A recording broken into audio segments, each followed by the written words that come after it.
কি করো? পড়তেছি। তুমি আশ্চর্য একটা মানুষ তো।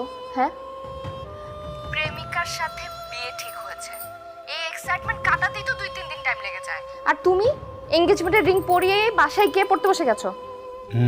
শোনো, প্রেমিকার অনামিকাতে আংটি পরে তো আমি বিয়ে পাস করলাম। বিসিএস পাস করতে হবে না? জি না, এখন পড়াশোনা করা যাবে না। এখন তুমি আমার সাথে কথা বলবা। কথায় আছে না, বিয়ের পরে পড়াশোনা লাটে ওঠে, আমারটা নেপচুনে উঠে যাবে। আমি কি অনেক ডিস্টার্ব করছি? তুমি খুব বেশির থেকে একটু কম। শোনো, আগে গার্লফ্রেন্ড হিসেবে ডিস্টার্ব করতাম, আর এখন বাগদত্তা। এখন ডিস্টার্বের প্যারামিটারটা 2 বাড়বে। এটা ঠিক। আমিও এতদিন পর্যন্ত বাধ্য বয়ফ্রেন্ড হিসেবে সব কিছু মেনে নিতাম, এখন থেকে বাধ্য স্বামী হিসেবে সব কিছু মানবো। একটু কঠিন হবে, আস্তে আস্তে শিখে নেব। ইস, তুমি এত লক্ষ্মী কেন বলো তো? তোমাকে কে বলছে আমি লক্ষ্মী ছেলে? কেউ বলবে কেন, আমি নিজেই বুঝতে পারি।